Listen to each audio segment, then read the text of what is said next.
Welcome friends to विटोर classes. तो जैसे कि हमने कल बात की थी कि हर दिन एक नए टॉपिक पे पढ़ाई करेंगे, तो आज का टॉपिक है पिट्स इंडिया एक्ट ऑफ 1784। 1784 का पिट्स इंडिया एक्ट क्या था, तो इसके ऊपर जो जो बेसिक्स बातें हो सकती है हम उसे सीखेंगे। तो सबसे पहले है the पिट्स India Act of 1784 was passed by the British Parliament to correct the defects of Regulating Act 1773। तो जैसे कि हमने लास्ट वीडियो में पढ़ा था 1773 के एक्ट्स के बारे में, जो जो प्रॉब्लम्स थी उसको ठीक करने के लिए।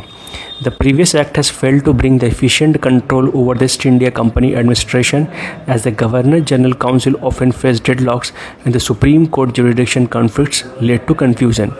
क्योंकि जो ईस्ट इंडिया कंपनी के ऊपर एडमिनिस्ट्रेशन के ऊपर पावर चाहिए था वो हो नहीं रहा था, और बार बार जो जनरल काउंसिल थे वो उसको डेडलॉक मिल रहा था, और सुप्रीम कोर्ट जुरिसडिक्शन भी कन्फ्लिक्ट में हो जा रहा था, जिसके कारण से ये पिट्स इंडिया एक्ट 1784 लाया गया।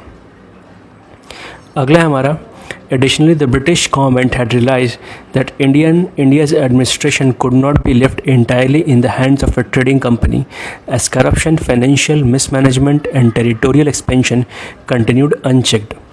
ब्रिटिश गवर्नमेंट ने रियलाइज़ किया था कि जो इंडियन एडमिनिस्ट्रेशन है वो एक कंपनी के ही सिर्फ हाथों में नहीं छोड़ा जा सकता, क्योंकि बहुत सारे करप्शन हो रहे थे, मिसमैनेजमेंट हो रहा था, और टेरिटोरियल कितना एक्सपेंशन हो रहा था वो भी अनचेक था।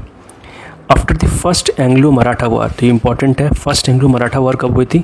1755 से लेकर 1782 के बीच में, और दूसरा हुआ था एंग्लो मैसूर वॉर 1780 से लेकर 1784 के बीच में।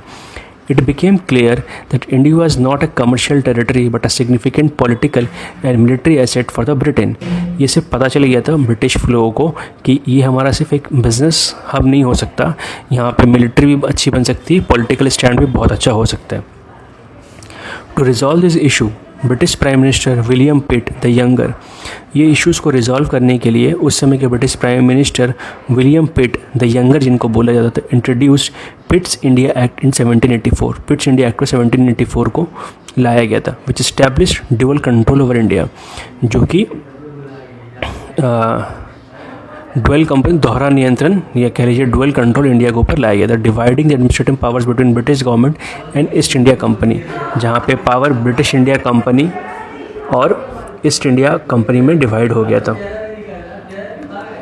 अब इस पे आएंगे हम लोग की प्रोविजंस क्या क्या था पिट्स इंडिया एक्ट का। सबसे पहले था ड्वेल सिस्टम। ड्वेल सिस्टम हुआ था क्या कि वो बोर्ड ऑफ कंट्रोल इंट्रोड्यूस किया गया था, जिसमें ब्रिटेन को ओवरसी किया गया था political affairs of India. The court of directors of East India company continued to manage commercial affairs while the board of control supervised political and military matters. जो court of director थे East India के, वो जितने भी commercial matter थे उसको देख रेख करते थे, और जो बोर्ड ऑफ कंट्रोल था वो करते थे पॉलिटिकल और मिलिट्री मैटर्स को। इसी तरीके से डुअल गवर्नमेंट का स्थापना हुआ था, ठीक है। तो इसमें बोर्ड ऑफ कंट्रोल बना था और कोर्ट ऑफ डायरेक्टर्स अलग अलग बने थे।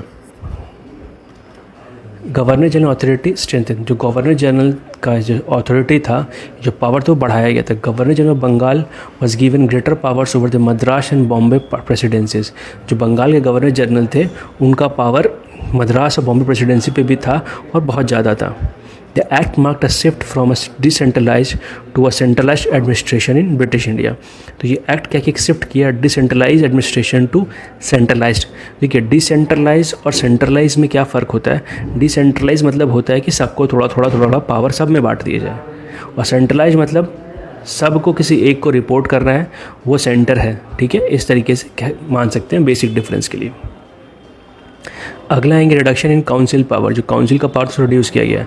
The governor general council which earlier had 4 members were reduce to 3, जिसमें कि पहले 4 लोग थे उसको 3 कर दिया गया। This help reduce conflicts and decision making delays.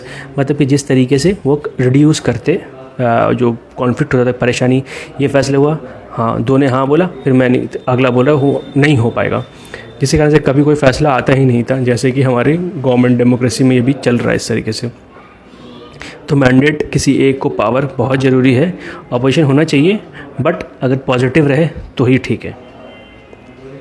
फिर कंट्रोल ओवर टेरिटोरियल एक्सपेंशन, जो एक्सपेंशन होता था उसके, this act prohibited the east India company from engaging in Wars and territorial expansion without British government approval.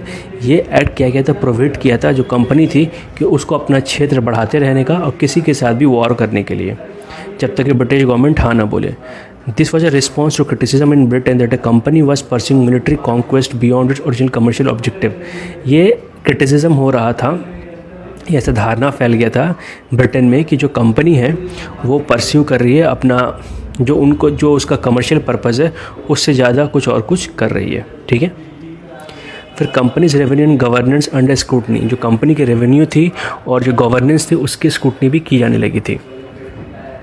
The British government gained power to examine revenue expenditure and administration of East India Company. Corrupt officials could now be investigated and punished by the British government. तो जो corrupt officials अगर मिलते तो उसको British government punish भी करती। ठीक है, अब इम्पैक्ट ऑफ पिट्स इंडिया एक्ट, क्या क्या इम्पैक्ट हुआ था। The act effectively brought British India under the control of British government rather than just east India company. ये जो इंडिया था, इंडिया डायरेक्टली ब्रिटिश गवर्नमेंट के अंदर चला गया था, न कि ईस्ट इंडिया कंपनी की था। The governing authority increased making Bengal the most powerful British presidency in India. तो सबसे पावरफुल प्रेसिडेंसी कौन बन गई थी इंडिया में, Bengal. The board of control insure the British political interest were prioritised over company's commercial interest. जो बोर्ड ऑफ कंट्रोल था वो ये ठीक करता था, सुनिश्चित करता था कि जो पॉलिटिकल इंटरेस्ट है वो कमर्शियल इंटरेस्ट के ऊपर है। It ended the practice of unregulated wars and unchecked territorial expansion by company. ये इसने प्रैक्टिस को उस मतलब जिस जैसे जहाँ मर्जी वहाँ जो वॉर होते थे उसको बंद करके टेरिटोरियल एक्सपेंशन को बढ़ावा दिया। Despite this improvements corruption and administrative efficiency still persisted. ये सब इम्प्रूवमेंट के कारण भी करप्शन, एडमिनिस्ट्रेटिव एफिशिएंसीज हमेशा से रहा गया, leading to further reform 1833, 1858, ultimately resulting the complete take over of India by British Crown in 1858 after the revolt of 1857। तो 1858 में ब्रिटिश क्राउन ने पूरा का पूरा इंडिया अपने अंदर ले लिया ईस्ट इंडिया कंपनी से। ठीक है, तो ये सारी बातें हैं जो कि बहुत इंपॉर्टेंट है, आप प्लीज़ नोट डाउन कर लीजिए, आपके लिए बहुत ही ज़्यादा बेनिफिशियल रहेगा। ठीक है, सो अगर अच्छा लगा हो वीडियो तो please like, comment, share and subscribe. देखने के लिए thank you and all the best for your exams friends, and please do like, comment and share. Thank you for watching. All the best for your exams friends.